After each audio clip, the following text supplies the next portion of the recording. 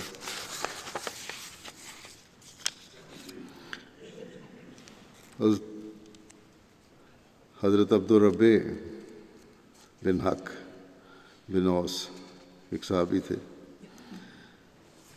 ان کے بارے میں ایک سے زائد آراء ہیں، بعض نے عبدالرب اور بعض نے عبداللہ لکھا ہے۔ ابن اسحاق کے نزدیک ان کا نام عبداللہ بن حق، جبکہ ابن عمارہ کے مطابق عبد رب بن حق ہے۔ ان کا تعلق بنو خزرج کے خاندان بنو ساعدہ سے تھا اور آپ غزوہ بدر میں شامل ہوئے تھے۔ پھر حضرت سلمہ بن ثابت ہیں، ان کا پورا نام سلمہ بن ثابت بن وقش ہے۔ حضرت سلمہ غزوہ بدر میں شریک ہوئے۔ غزوہ احد میں ابو سفیان نے حضرت سلمہ بن ثابت کو شہید کیا تھا۔ حضرت سلمہ کے والد حضرت ثابت بن وقش اور چچا حضرت رفاع بن وقش اور ان کے بھائی حضرت عمر بن ثابت بھی غزوہ احد میں شہید ہوئے تھے۔ اس خاندان کے بہت سارے افراد غزوہ احد میں شریک ہوئے۔ ان کی والدہ کا نام لیلہ بنت یمان تھا، جو حضرت حذیفہ بن یمان کی بہن تھیں۔ پھر حضرت سنان بن سیفی ہیں، ان کا تعلق خزرج کی شاخ بنو سلمہ سے تھا۔ ان کی والدہ کا نام نائلہ بنت قیس تھا، ایک بیٹا بھی تھا ان کا مسعود۔ 1290 میں مصعب بن عمیر کی تبلیغی مساعی کے نتیجے میں انہوں نے اسلام قبول کیا۔ یہ بیعت عقبہ ثانیہ کے موقع پر دیگر 70 انصار کے ساتھ شامل ہوئے اور غزوہ بدر اور احد میں شریک ہوئے۔ غزوہ خندق میں بھی شریک تھے اور اس میں آپ کو شہادت نصیب ہوئی۔ پھر حضرت عبداللہ بن عبد مناف ہیں، ان کا تعلق قبیلہ بنو نعمان سے تھا۔ ابو یحییٰ ان کی کنیت تھی۔ ان کی والدہ کا نام حمیمہ بنت عبید تھا۔ ان کی ایک بیٹی تھیں، ان کا نام بھی حمیمہ تھا، جن کی والدہ کا نام ربیع بنت طفیل تھا۔ غزوہ بدر اور احد میں شریک ہوئے۔ یا پھر حضرت محرج بن عامر بن مالک ہیں، ان کی وفات غزوہ احد کے لیے نکلنے والی صبح کے وقت ہوئی۔ ان کا پورا نام محرز بن عامر تھا۔ ان کا تعلق بنو عدی بن نجار سے تھا۔ ان کی والدہ کا نام سودا بنت خیثمہ بن حارث تھا اور ان کا تعلق اوس قبیلے سے تھا۔ ان کی والدہ حضرت سعد رضی اللہ عنہ بن خیثمہ کی ہمشیرہ تھیں۔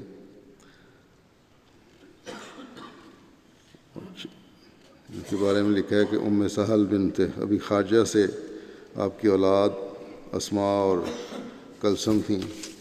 آپ نے غزوہ بدر میں شرکت کی۔ جس دن حضور صلی اللہ علیہ وسلم نے غزوہ احد کے لیے نکلنا تھا، اس دن صبح کے وقت ان کی وفات ہو گئی تھی۔ ان کا شمار ان لوگوں میں کیا گیا ہے جو غزوہ احد میں شامل ہوئے تھے، کیونکہ نیت تھی شامل ہونے کی، اس لیے آن صلی نے ان کو شمار فرمایا شامل ہونے والوں میں۔ حضرت عائض بن مائس ہیں، انصاری صحابی۔ ان کا نام عائض بن مائس تھا۔ ان کا تعلق انصار کے قبیلہ بنو زریق سے تھا۔ رسول اللہ صلی اللہ علیہ وسلم نے آپ کو ان کی مواخات حضرت ثویبۃ بن حرملہ سے کروائی۔ آپ اپنے بھائی حضرت معاذ بن مائس کے ساتھ غزوہ بدر میں شریک ہوئے۔ رسول اللہ صلی اللہ علیہ وسلم کے ساتھ تمام غزوات میں شامل ہوئے۔ حضرت عائض بن مائس بئر معونہ اور غزوہ خندق میں شریک ہوئے اور رسول اللہ صلی اللہ علیہ وسلم کے ساتھ تمام غزوات میں شریک تھے۔ حضرت ابوبکر کے دور خلافت میں 12 ہجری میں جنگ یمامہ میں شہید ہوئے۔ پھر حضرت عبداللہ بن سلمہ بن مالک انصاری ہیں۔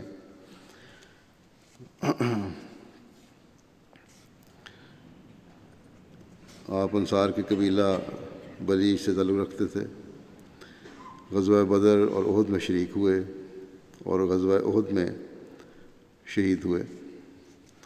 حضرت عبداللہ بن سلمہ جب شہید ہوئے تو ان کو اور حضرت مجزر بن زیاد کو ایک ہی چادر میں لپیٹ کر اونٹ پر مدینہ لایا گیا۔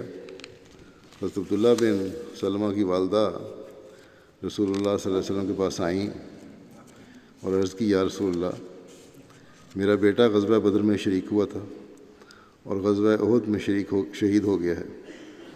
میں چاہتی ہوں کہ اسے اپنے پاس لے آؤں، یعنی اس کی تدفین مدینہ میں ہو جائے تاکہ میں اس کی قربت سے مانوس ہو سکوں۔ اس پر رسول اللہ صلی اللہ علیہ وسلم نے اجازت عنایت فرمائی۔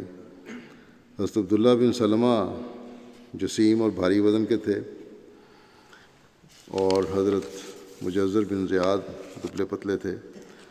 تاہم یہ لکھا ہے روایتوں میں کہ اونٹ پر دونوں کا وزن برابر رہا۔ اس پر لوگوں نے تعجب کیا تو رسول اللہ صلی اللہ علیہ وسلم نے فرمایا کہ ان دونوں کے اعمال نے انہیں برابر کر دیا ہے۔ پھر ایک صحابی ہیں حضرت مسعود بن خلدہ۔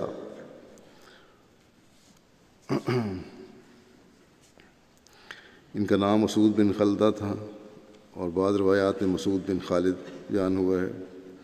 ان کا تعلق انصار کے قبیلہ بنو زریق سے تھا۔ غزوہ بدر اور احد میں شریک ہوئے اور بعض روایات سے پتہ چلتا ہے کہ آپ واقعہ بئر معونہ میں شہید ہوئے، جبکہ بعض دیگر روایات میں ہے کہ آپ غزوہ خیبر میں شہید ہوئے۔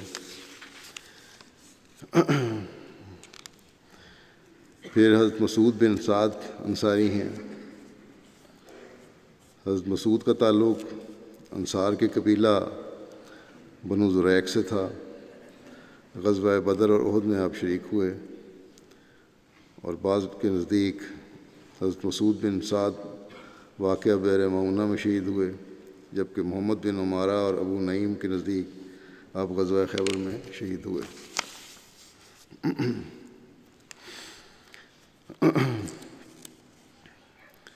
پھر ایک صحابی ہیں حضرت زید بن اسلم انصاری ہیں۔ یہ بھی حضرت زید بن اسلم کا تعلق انصار کے قبیلہ بنو اجلان سے تھا۔ یہ غزوہ بدر اور احد میں شامل ہوئے اور حضرت ابوبکر کے دور خلافت میں طلحہ بن خویلد الاسدی کے خلاف لڑتے ہوئے بزاخہ کے دن شہید ہوئے۔ بزاخہ نجد میں ایک چشمہ ہے جہاں مسلمانوں کی اسلامی حکومت کے باغی اور مدعی نبوت زلیحہ بن خویلد الاسدی سے جنگ ہوئی تھی۔ پھر ایک صحابی ہیں ابو المنذر یزید بن عامر۔ ان کا نام یزید بن عمر بھی بیان ہوا ہے۔ ان کا تعلق انصار کے قبیلہ بنو سواد سے تھا، بیعت عقبہ اور غزوہ بدر اور احد میں شامل ہوئے، اور ان کی اولاد مدینہ اور بغداد میں بھی تھی، اولاد کافی پھیلی ان کی۔ پھر حضرت عمر بن ثعلبہ انصاری صحابی ہیں، ان کا تعلق انصار کے قبیلہ بنو عدی سے تھا، اپنی کنیت سے زیادہ مشہور تھے، آپ غزوہ بدر اور احد میں شریک ہوئے۔ حضرت عمر بن ثعلبہ بیان کرتے ہیں کہ میں رسول اللہ صلی اللہ علیہ وسلم سے سیالہ مقام پر ملا اور یہاں پر اسلام قبول کیا، اور آپ نے میرے سر پر ہاتھ پھیرا۔ ان کے بیٹے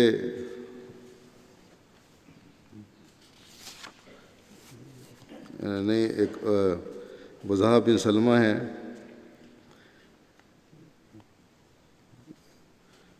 ایک صحابی، وہ اپنے والد سے روایت کرتے ہیں کہ 100 سال کی عمر میں بھی حضرت عمر بن ثعلبہ کے سر پر جس جگہ رسول کریم صلی اللہ علیہ وسلم نے ہاتھ پھیرا تھا وہاں بال سفید نہ ہوئے تھے۔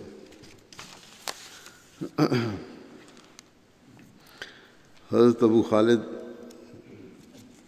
حارث بن قیس بن خالد بن مخلد ایک صحابی تھے، ان کا تعلق انصار کے قبیلہ بنو زریق سے تھا، آپ اپنی کنیت سے زیادہ مشہور ہیں، آپ بیعت عقبہ اور غزوہ بدر سمیت تمام غزوات میں رسول اللہ صلی اللہ علیہ وسلم کے ساتھ شریک ہوئے۔ حضرت خالد بن ولید کے ہمراہ جنگ یمامہ میں شامل ہوئے اور زخمی ہو گئے، زخم مندمل ہو گیا، لیکن حضرت عمر کے دور میں دوبارہ زخم پھٹ پڑا جس سے آپ کی وفات ہو گئی، اس لیے آپ کو جنگ یمامہ کے شہداء میں شامل کیا جاتا ہے۔ پھر ایک صحابی ہیں حضرت عبداللہ بن ثعلبہ البلوی، یہ بھی انصاری ہیں، ان کا نام حضرت عبداللہ بن ثعلبہ تھا، آپ نے غزوہ بدر اور احد میں شرکت کی۔ غزوہ بدر میں اپنے بھائی حضرت بہات بن ثعلبہ کے ساتھ شامل ہوئے۔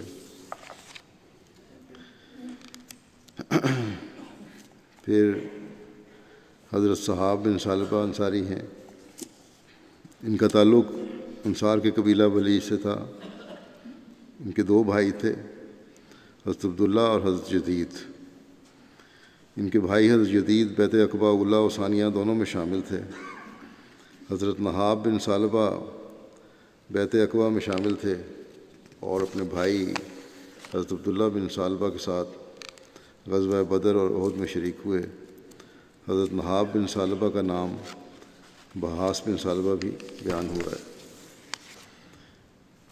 پھر حضرت مالک بن مسعود انصاری ہیں، ان کا نام مالک بن مسعود تھا، کا تعلق انصار کے قبیلہ بنو ساعدہ سے تھا، اب غزوہ بدر احد میں شریک ہوئے۔ پھر عبداللہ بن قیس بن صخر انصاری ہیں، ان کا تعلق انصار کے قبیلہ بنو سلمہ سے تھا، آپ اپنے بھائی معبد بن قیس کے ساتھ غزوہ بدر اور غزوہ احد میں شامل ہوئے تھے۔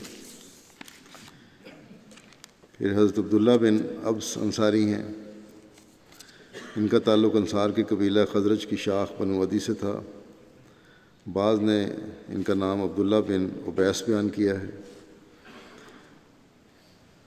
یہ رسول اللہ صلی اللہ علیہ وسلم کے ساتھ غزوہ بدر اور اس کے بعد ہونے والے تمام غزوات میں شامل ہوئے۔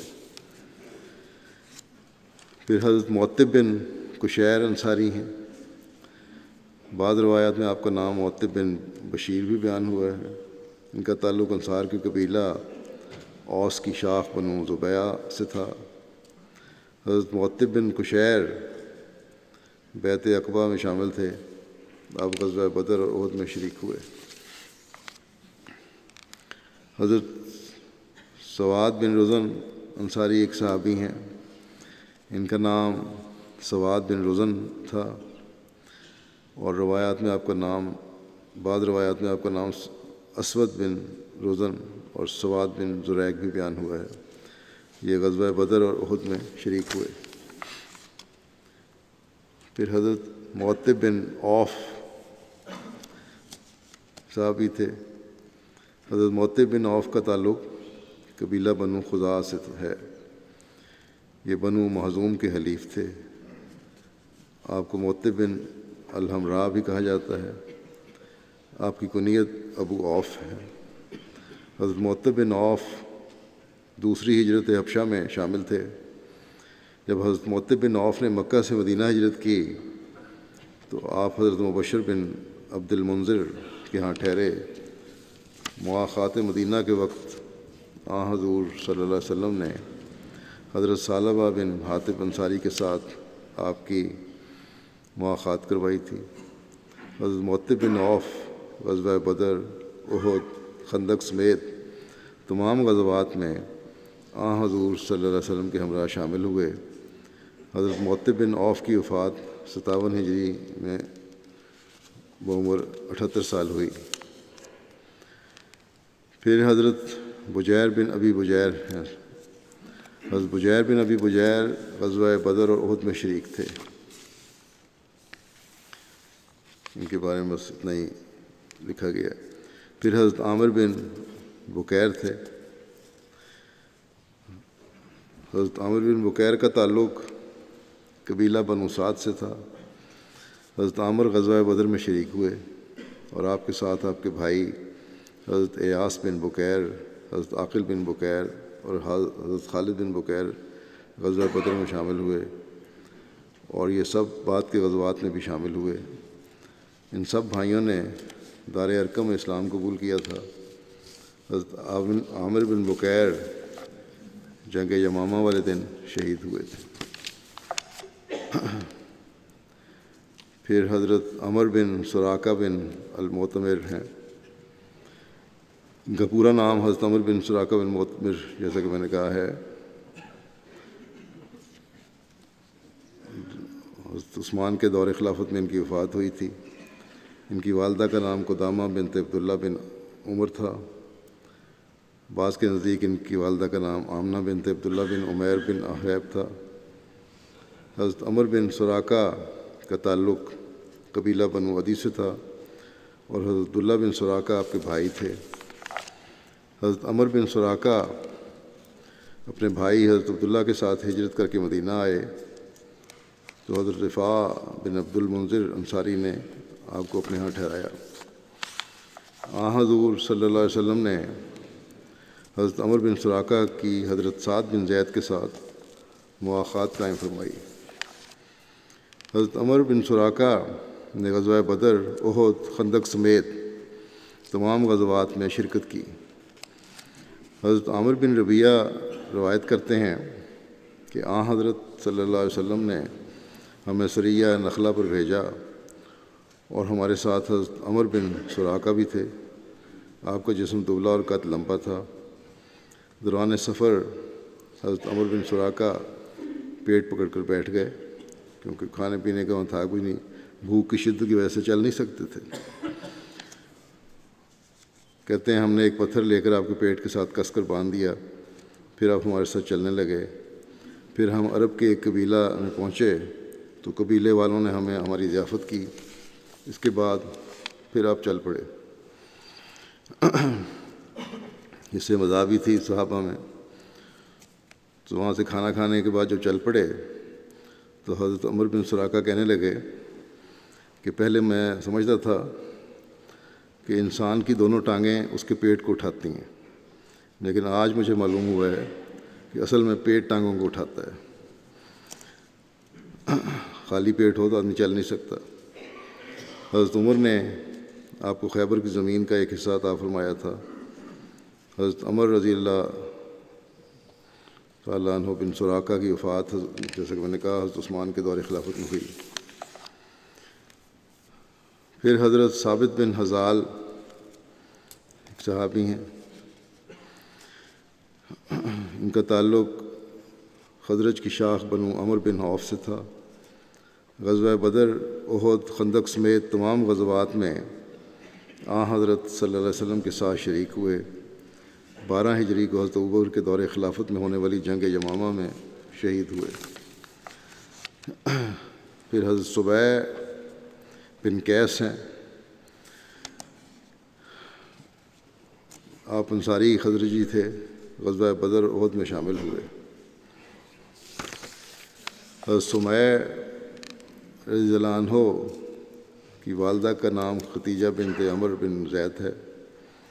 حضرت سمیہ کا ایک بیٹا تھا جس کا نام عبداللہ تھا، اور اس کی ماں قبیلہ بنو جدارہ سے تھیں، وہ فوت ہو گیا تھا۔ اس کے علاوہ آپ کا کوئی بچہ نہ تھا۔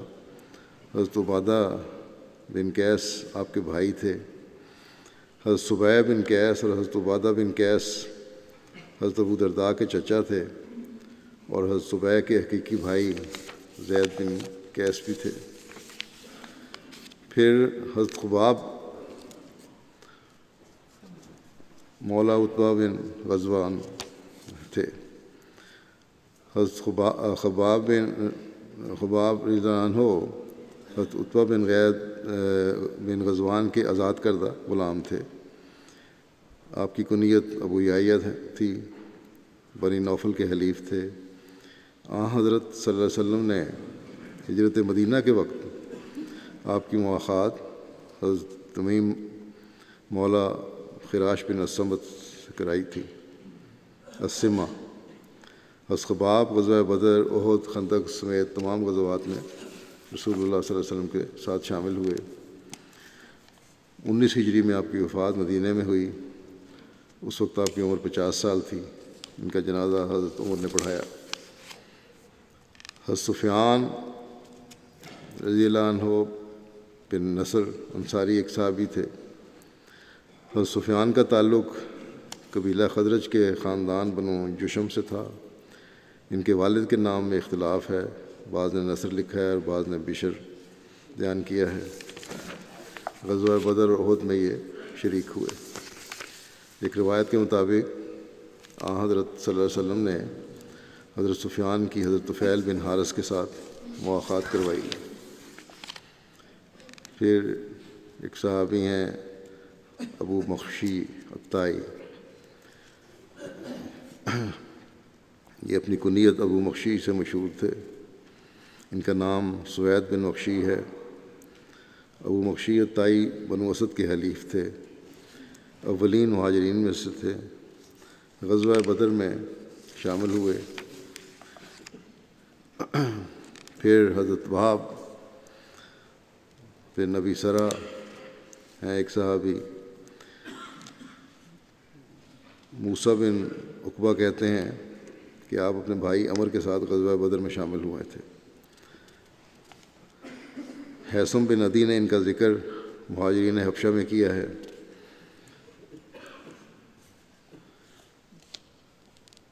لیکن بعض کے نزدیک بلادری نے کہا ہے کہ یہ بات ثابت نہیں ہے، صرف بدر میں شریک ہوئے تھے، ہجرت حبشہ کا ذکر نہیں ملتا۔ پھر حضرت تمیم مولا بنو غنم انصاری تھے۔ حضرت تمیم بنو غنم بن اسلم کے آزاد کردہ غلام تھے۔ آپ غزوہ بدر اور احد میں شریک ہوئے۔ حضرت ابو الحمراء مولا حضرت حارث بن افراء، یہ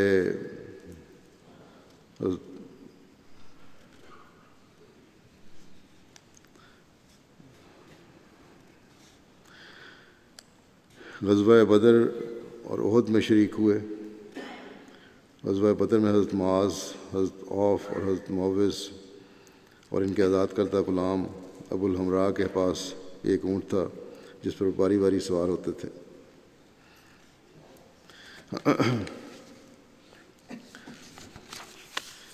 پھر حضرت ابو صبرہ بن ابی رحم تھے۔ ابو صبرہ ان کی کنیت تھی۔ اس کنیت نے اتنی شہرت پائی کہ آپ کا اصل نام لوگوں کو بھول گیا۔ ان کی والدہ کا نام برہ بنت عبد المطلب ہے، جو رسول اللہ صلی اللہ علیہ وسلم کی پھوپھی تھیں۔ اس طرح حضرت ابو صبرہ حضرت صلی اللہ علیہ وسلم کے پھوپھی زاد بھائی ہوئے۔ حضرت ابو صبرہ نے حبشہ کی طرف دونوں دفعہ ہجرت کی۔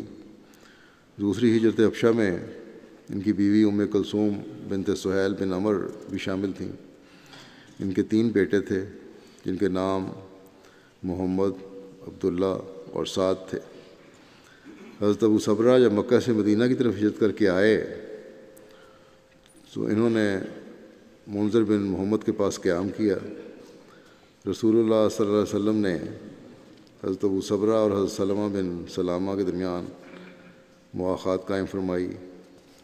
حضرت ابو صبرہ غزوہ بدر، احد، خندق اور باقی تمام غزوات میں رسول اللہ صلی اللہ علیہ وسلم کے ساتھ ہم رکاب رہے۔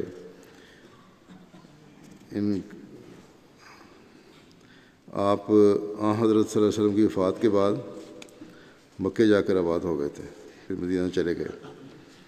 حضرت ابو صبرہ نے حضرت عثمان کے زمانہ خلافت میں وفات پائی۔ پھر حضرت ثابت بن عمر بن زید ہیں۔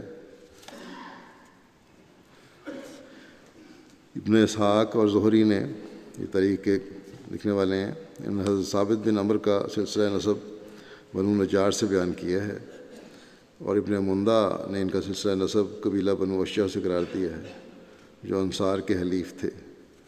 غزوہ بدر میں یہ شامل ہوئے تھے اور غزوہ احد میں شہادت پائی۔ پھر حضرت ابو العاور بن الحارث ہیں۔ حضرت ابو العاور بن حارث کے نام کے بارے میں اختلاف ہے۔ ابن اسحاق کہتے ہیں کہ ابو العاور کا نام کعب ہے، جبکہ ابن عمارہ کے نزدیک ان کا نام حارث بن ظالم ہے۔ آپ کے چچا کا نام کعب تھا۔ جو نسب کو نہیں جانتے انہوں نے ابو العاور کو ان کے چچا کعب کے نام سے منسوب کیا ہے۔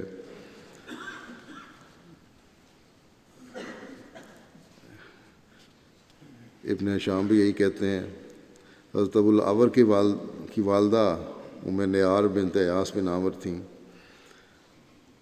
ان کا تعلق انصار کے قبیلہ خزرج کی شاخ بنو عدی بن نجار سے تھا۔ غزوہ بدر اور احد میں یہ شریک ہوئے۔ پھر حضرت ابس بن عامر بن عدی ہیں۔ ابن اسحاق نے آپ کا نام ابس بیان کیا ہے اور موسیٰ بن عقبہ نے آپ کا نام ابسی بیان کیا ہے۔ ان کی والدہ کا نام ام البنین بنت زہیر بن ثعلبہ تھا۔ ان کا تعلق انصار کے قبیلہ خزرج کے خاندان بنو سلمہ سے تھا۔ حضرت ابس ان 70 انصار صحابہ میں شامل تھے جو بیعت عقبہ میں حاضر تھے، اور آپ غزوہ بدر اور غزوہ احد میں شریک ہوئے۔ پھر حضرت ایاس بن بکیر ہیں۔ ان کو ابن ابی بکیر بھی کہا جاتا تھا۔ آپ قبیلہ بنو سعد بن لیث سے تھے جو بنو عدی کے حلیف تھے۔ حضرت عاقل، حضرت عامر، حضرت ایاس اور حضرت خالد نے اکٹھے دار ارقم میں اسلام قبول کیا تھا۔ حضرت ایاس اور ان کے بھائیوں حضرت عاقل اور حضرت خالد اور حضرت عامر نے اکٹھی ہجرت کی اور مدینہ میں رفاع بن عبد المنذر کے ہاں قیام کیا۔ ان کے والدہ کی طرف سے 3 بھائی اور بھی تھے۔ یہ سب کے سب غزوہ بدر میں شامل ہوئے۔ ابن یونس نے کہا ہے کہ ایاس فتح مصر میں بھی شریک تھے اور 34 ہجری میں وفات پائی، جبکہ ایک روایت کے مطابق حضرت ایاس نے جنگ یمامہ میں شہادت پائی۔ ان کے بھائی حضرت معاذ اور حضرت معوذ اور حضرت عاقل غزوہ بدر میں، جبکہ حضرت خالد واقعہ رجی میں اور حضرت عامر جنگ یمامہ میں شہید ہوئے۔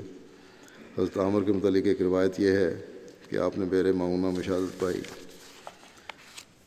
حضرت ایاس بن بکیر غزوہ بدر، غزوہ احد، غزوہ خندق اور باقی تمام غزوات میں نبی کریم صلی اللہ علیہ وسلم کے ہمراہ رہے۔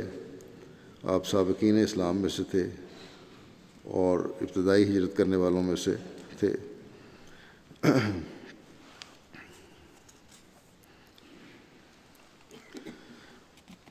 آپ محمد بن ایاس بن بکیر کے والد تھے۔ رسول کریم صلی اللہ علیہ وسلم نے حضرت ایاس بن بکیر اور حضرت حارث بن خزمہ کے درمیان مواخات قائم فرمائی تھی۔ یہ شاعر بھی تھے۔ زید بن اسلم سے روایت ہے کہ ابو البکیر کے لڑکے حضرت صلی اللہ علیہ وسلم کی خدمت میں حاضر ہوئے، یعنی یہ، اور عرض کی کہ یا رسول اللہ صلی اللہ علیہ وسلم، ہماری بہن کا فلاں شخص کے ساتھ نکاح کر دیجیے۔ حضرت صلی اللہ علیہ وسلم نے فرمایا کہ بلال کے متعلق تمہارا کیا خیال ہے؟ بلال تو اس سے بہتر ہے، اس کے متعلق سوچو۔ وہ لوگ چلے گئے، دوسری مرتبہ پھر آئے اور حضرت صلی اللہ علیہ وسلم کی خدمت میں حاضر ہوئے اور پھر عرض کیا کہ یا رسول اللہ صلی اللہ علیہ وسلم، ہماری بہن کا فلاں شخص کے ساتھ نکاح کر دیجیے۔ حضرت صلی اللہ علیہ وسلم نے فرمایا، پھر دوبارہ یہی فرمایا کہ بلال کے متعلق تمہارا کیا خیال ہے؟ پھر وہ لوگ پھر چلے گئے سوچنے کے لیے، پھر وہ لوگ تیسری مرتبہ حضرت صلی اللہ علیہ وسلم کی خدمت میں حاضر ہوئے اور عرض کی، پھر یہی عرض کی کہ ہماری بہن کا فلاں شخص کے ساتھ نکاح کر دیجیے۔ حضرت صلی اللہ علیہ وسلم نے پھر یہی فرمایا کہ بلال کے متعلق تمہارا کیا خیال ہے؟ اور پھر فرمایا کہ ایسے شخص کے متعلق تمہارا کیا خیال ہے جو اہل جنت میں سے ہے؟ پھر ان لوگوں نے سے عرض کیا کہ ٹھیک ہے، پھر بلال سے اپنی بہن کا نکاح کر دیا۔ تو یہ مقام تھا حضرت بلال کا، اور کس طرح رشتے طے ہوتے تھے اس زمانے میں۔ ٹھیک ہے، ایک دو دفعہ انکار کیا، لیکن تیسری دفعہ پھر نہیں، جو حکم ہوا مان لیا۔ ہر ایک اپنا اپنا مقام تھا۔ بعض لوگ جو تھے پہلی دفعہ ہی عرض کر دیتے تھے ٹھیک ہے جو آپ فرمائیں، بعض سوچنے لگ جاتے تھے، لیکن بہرحال حضرت بلال کے مقام کا اس سے بھی پتہ لگتا ہے۔ پھر ایک صحابی ہیں حضرت مالک بن نمیلہ، ان کی والدہ کا نام نمیلہ تھا، ان کو ابن نمیلہ کہا جاتا تھا۔ ان کا تعلق قبیلہ مزینہ سے تھا، جو قبیلہ اوس کی شاخ بنی معاویہ کے حلیف تھے۔ غزوہ بدر اور غزوہ احد میں شریک ہوئے، اور غزوہ احد میں ان کی شہادت ہوئی۔ پھر حضرت انیس بن قتادہ بن ربیعہ ہیں، ان کا تعلق انصار کے قبیلہ اوس سے تھا۔ بدر میں رسول اللہ صلی اللہ علیہ وسلم کے ہمراہ شریک تھے، جنگ احد میں شہید ہوئے۔ ابو الحکم بن اخنس بن شریک نے ان کو شہید کیا تھا۔ حضرت خنساء بنت خضام حضرت انیس بن قتادہ کے نکاح میں تھیں۔ جب وہ احد کے دن شہید ہوئے تو حضرت خنساء کے والد نے ان کا نکاح قبیلہ مزینہ کے ایک شخص سے کر دیا، مگر یہ اسے ناپسند کرتی تھیں۔ پھر یہ رسول اللہ صلی اللہ علیہ وسلم کے پاس آئیں۔ آپ صلی اللہ علیہ وسلم نے حضرت خنساء کا نکاح فسخ کر دیا۔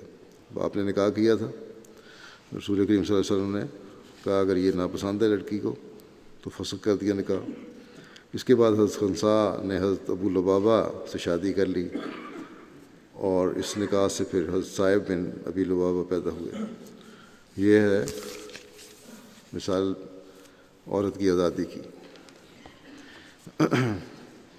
رشتوں کے معاملے میں وہ لوگ جو زبردستی کرتے ہیں بعض لوگ اپنی لڑکیوں پہ، ان کو سوچنا چاہیے۔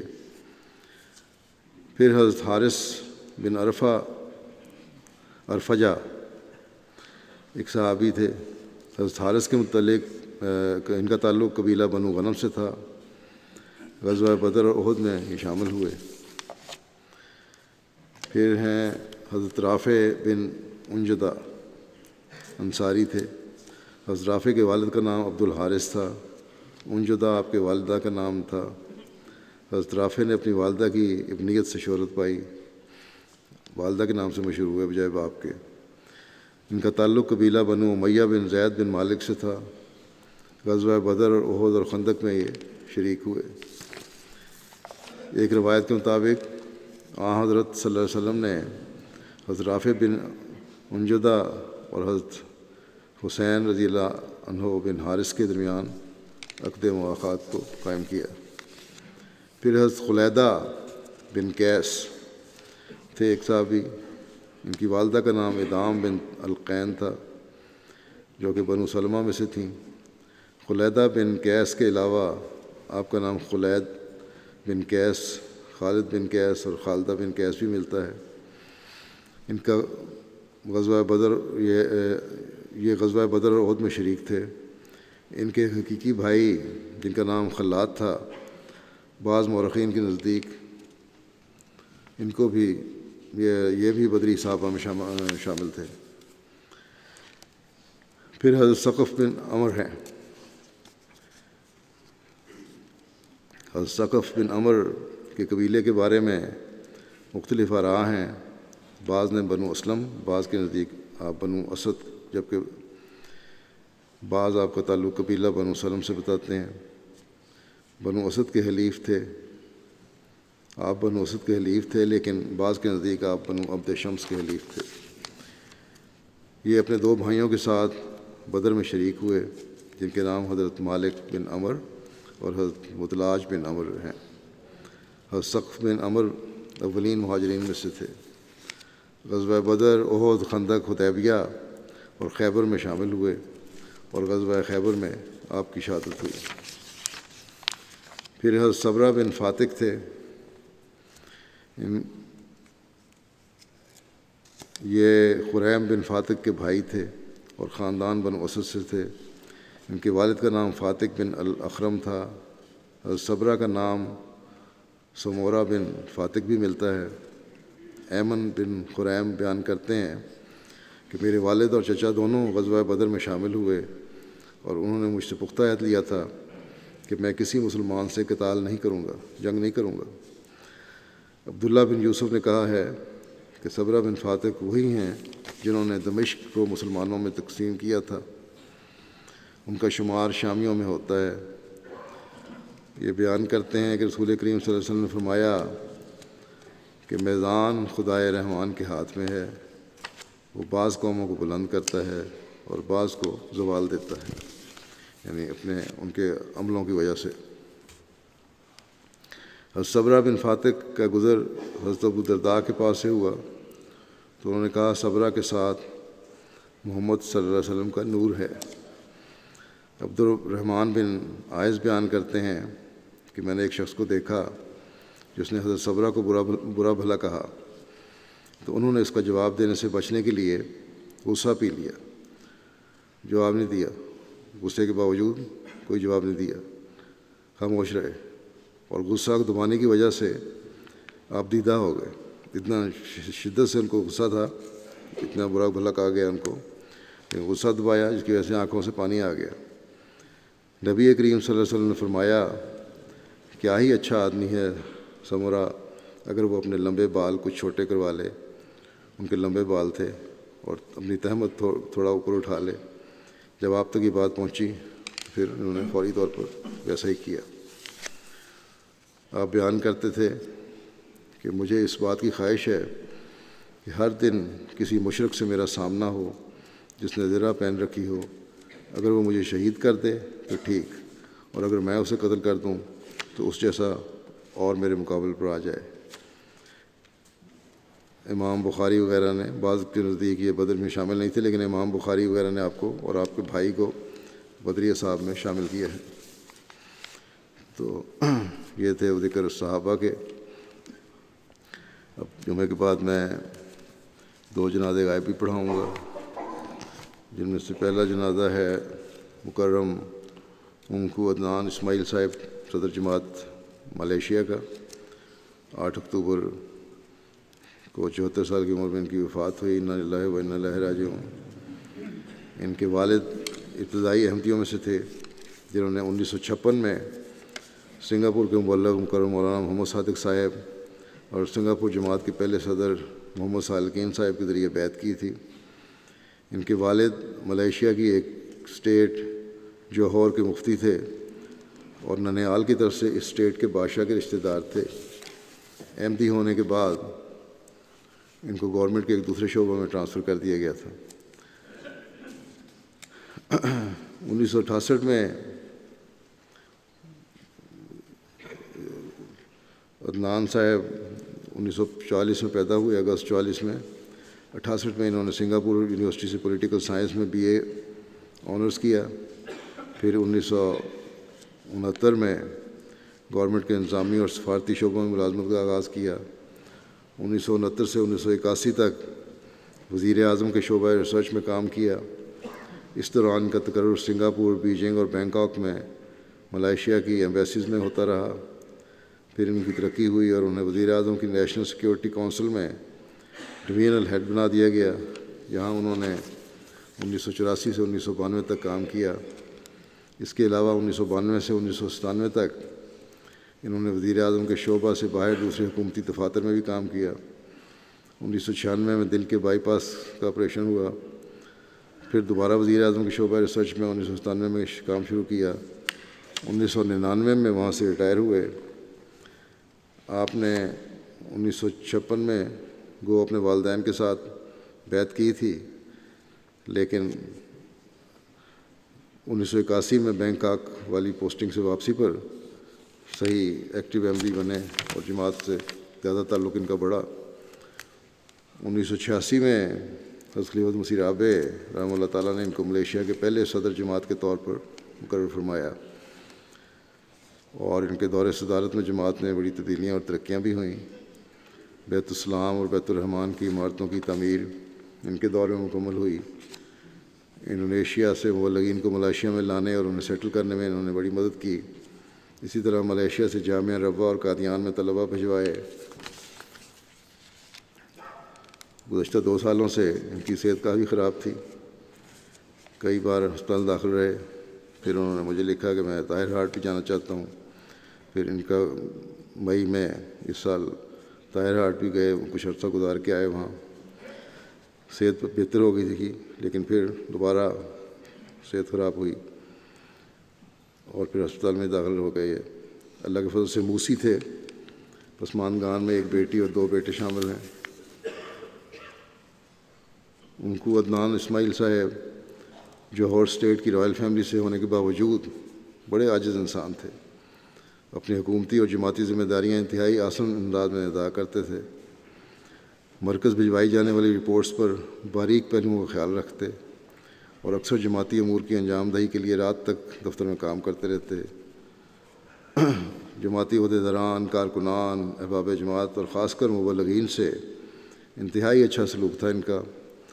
بچوں کے حوالے سے خصوصی توجہ تھی، یعنی جماعت کے بچے، اور ان کی تعلیم و تربیت کی فکر میں رہتے تھے اور یہی کہتے تھے کہ جماعت کا مستقبل ہیں. ان کی اہلیہ کا کہنا ہے کہ آپ ہمیشہ جماعت میں بچوں کے لیے اعلیٰ تعلیم پر زور دیتے اور ہمیشہ جماعتی ترقی کے بارے میں سوچتے تھے. وفات کے دن ہسپتال میں کوئی ایمبولینس فارغ نہیں تھی، تو میت کو مسجد میں لے جانے کے لیے ٹرانسپورٹ میسر نہیں تھی. جماعت کے ممبر نے ایک چینی رضاکار سے رابطہ کیا، کوان چی صاحب سے، جو اپنی گاڑی پر ایمبولینس چلاتے تھے اور لوگوں کی میتیں منتقل کرنے میں مدد کرتے تھے. اس چینی آدمی نے اپنی فیس بک پہ ذکر کیا کہ اس میت کو لے جانے میں اسے عجیب غیر معمولی تجربہ ہوا ہے.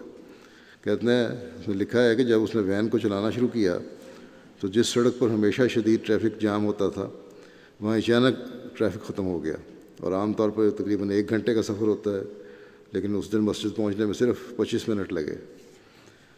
پھر کہتے ہیں مسجد پہنچ کے مجھے احساس ہوا کہ لگتا ہے کسی خادم دین کا میت تھی.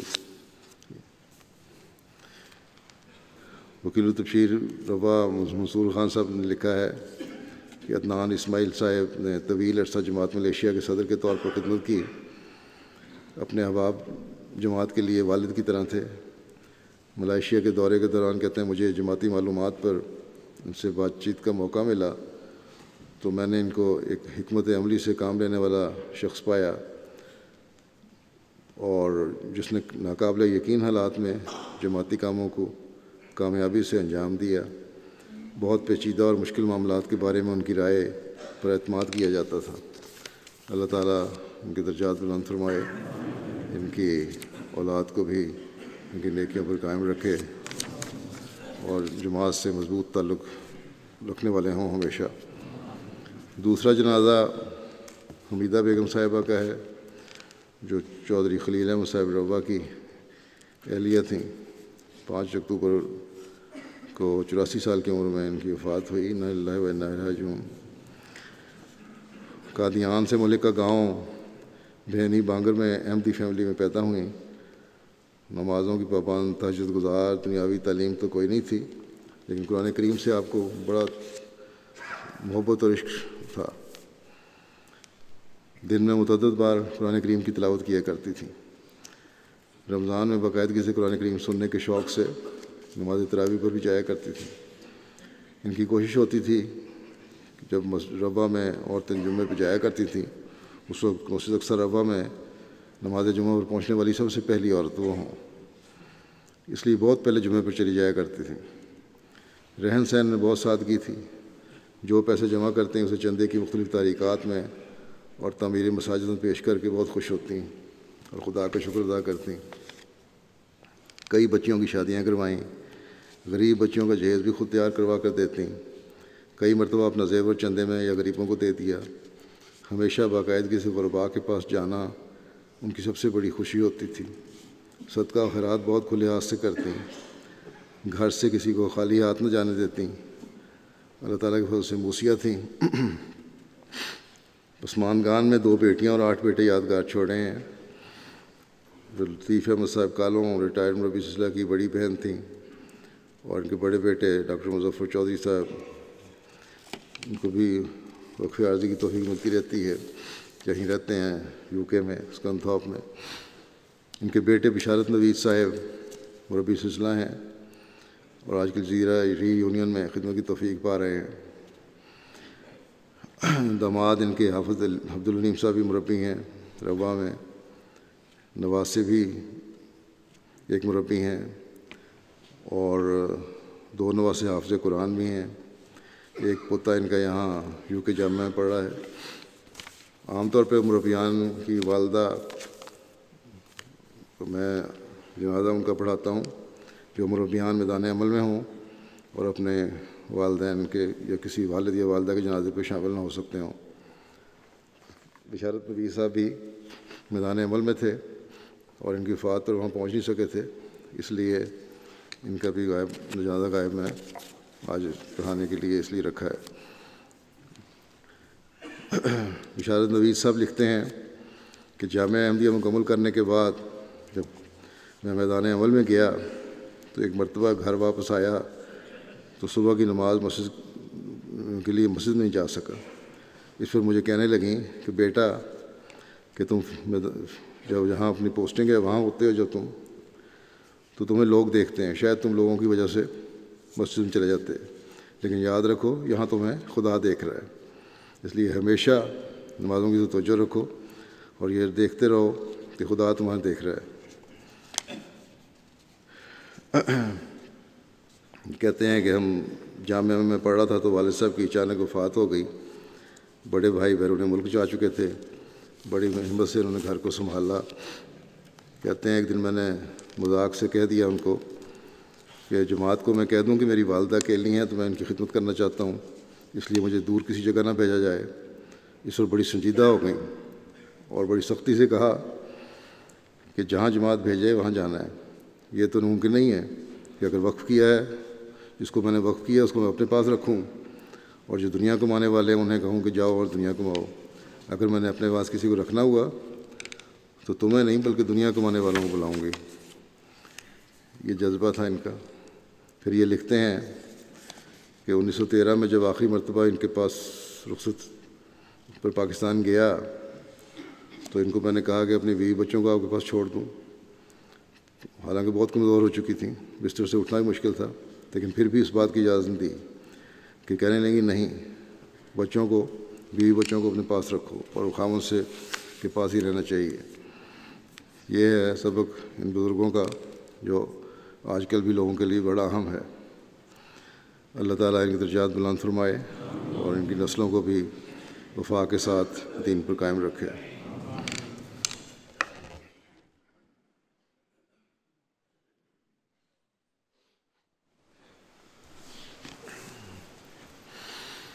الحمد لله